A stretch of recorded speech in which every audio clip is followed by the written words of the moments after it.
Alright, what's up? This is Dave from Chromeo, And I'm P. and you are watching MV Remix. .com. Remix.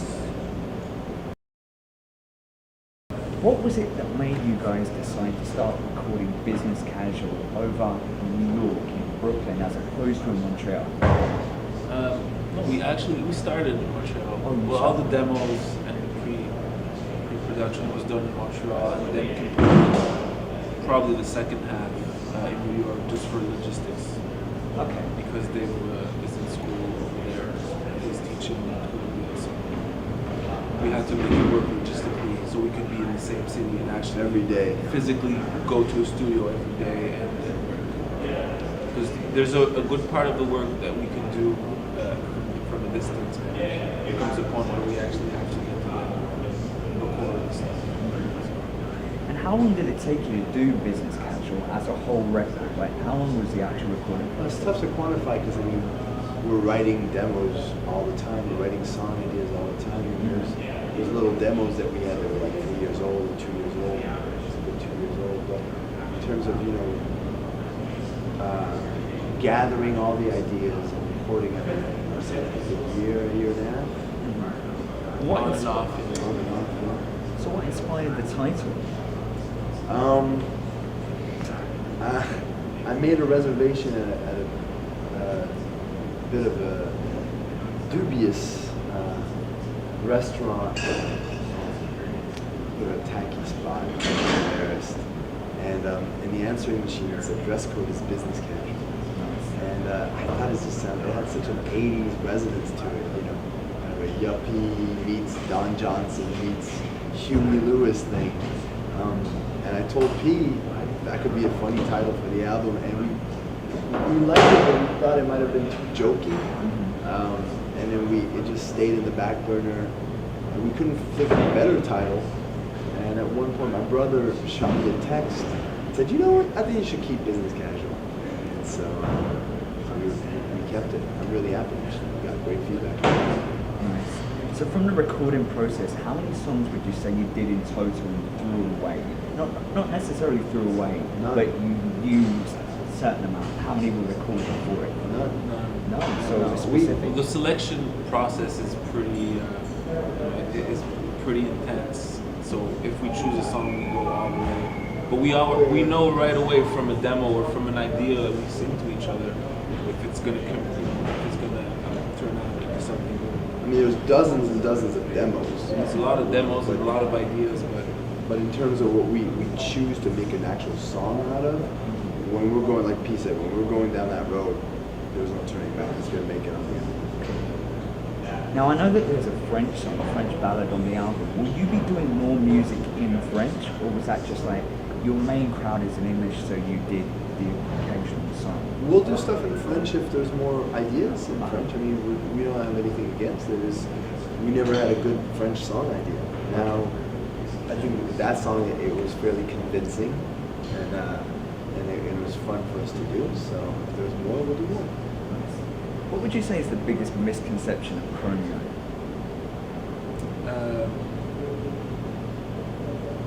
well, there was, in the past, a misconception that we were not serious about or we were ironic about the music. Yeah, But I probably think the irony part. I think that's fading out with longevity, with us just keeping doing what we're doing. That's kind of fading out. I don't know.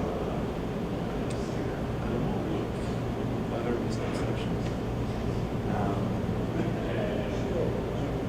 that we put that the And it's actual me dancing in the Night by Night video. yeah. That's the biggest misconception.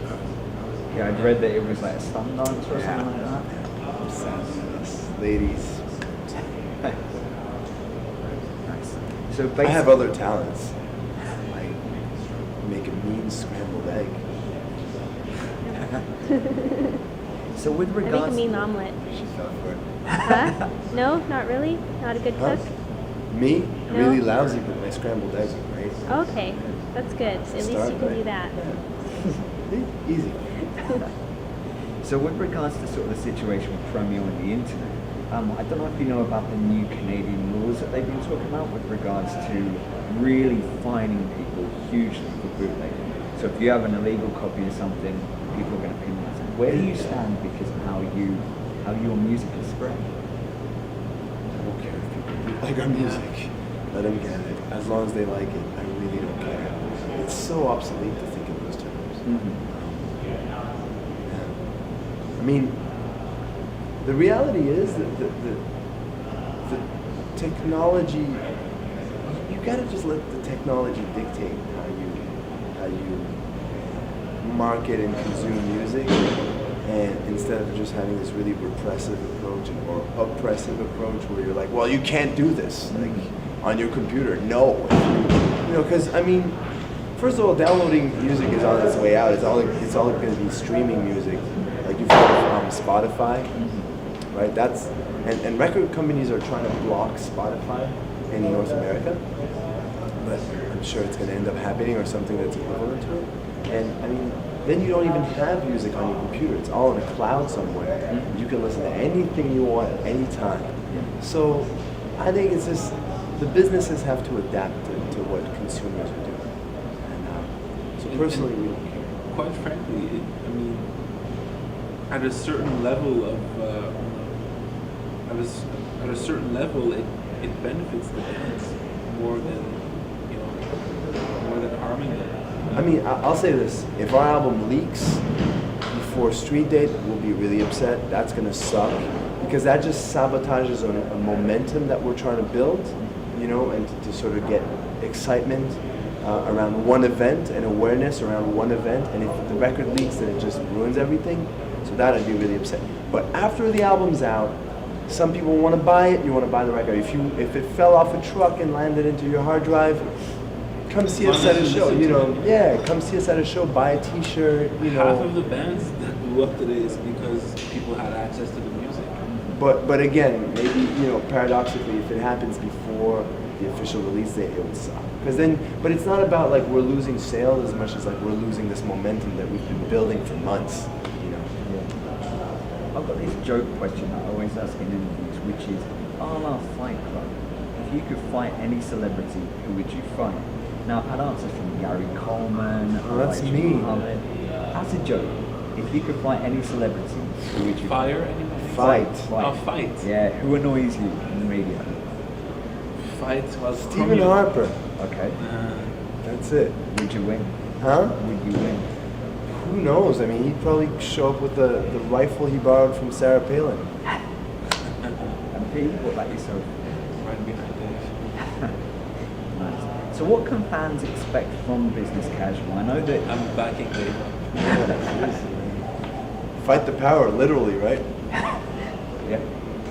I know that for Business Casual, I know that you've been saying it's quite like Mama's Boy in terms of the sound. Yeah, but it's also like night by night. Okay. Yeah, Okay. there's a lot of funk on there too. Alright. Yeah. Kind of my question, which was around that, was when GMT had a very different album to their previous Yeah. I actually really like the new album. By the Same way. here. I really like it. A lot of people were kind of slow. Yeah, we didn't do that. That was actually like, we're not gonna do that. We're not gonna go. I mean, you heard Night by Night. Mm-hmm. Like, did you hear Don't Turn the Lights On? Yeah.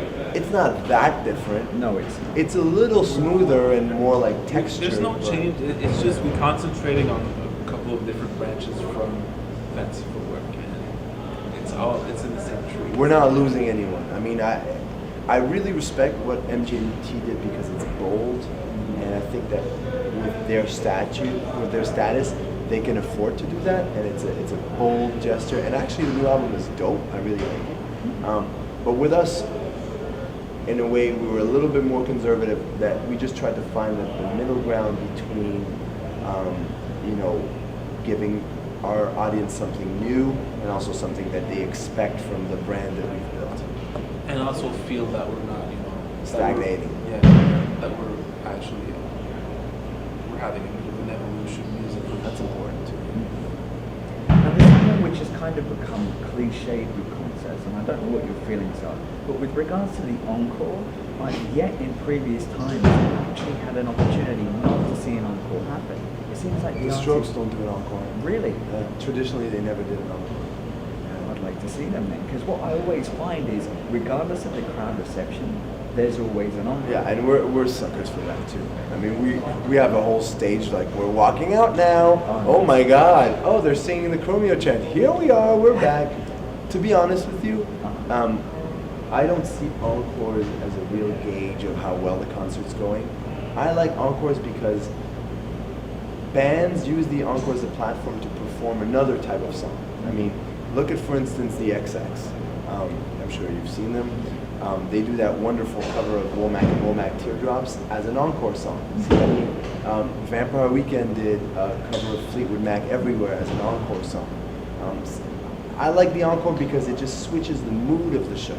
So what we do in our encore, bogus encore, but whatever, is that we actually have like a bit of, it's like a ballad segment, because the energy from the show is down. We've gotten Fancy Footwork out of the way, Bonafide's out of the way. So, you know, we come out, P does Mama's Boy, and it just becomes another atmosphere, another ambiance. It's more of a sing-along, slow jam hour, you know? And so we do that, and sometimes we do an Eagles cover. We do 100%, which is like a nice little feel-good song. So yeah, I think that we use it more as a platform to switch up the mood of the show. Okay. And kind of speaking about the different songs that you do play, you've been touring a lot over the past couple of years, a huge amount. Are there any songs that you're just kind of walking around, well, I really like this, but maybe I could leave this for a year? Yeah. And sing Yeah. We just did that on this tour. Yeah, but I think we should change. I don't know. It's a constant battle because Yes. you know, some cities love the song and then you're like, it's in the set forever, and then after that you want to change the set and you're like, actually most of the cities don't really care about It's also the pacing. Like you got to go like one known song, one lesser favorite, another. I mean, it's kind of like manipulating people's emotions, but you never really know how it's going to work. It's very speculative as well. Do you have any last words for your fans that are going to be watching this? Don't turn the lights on.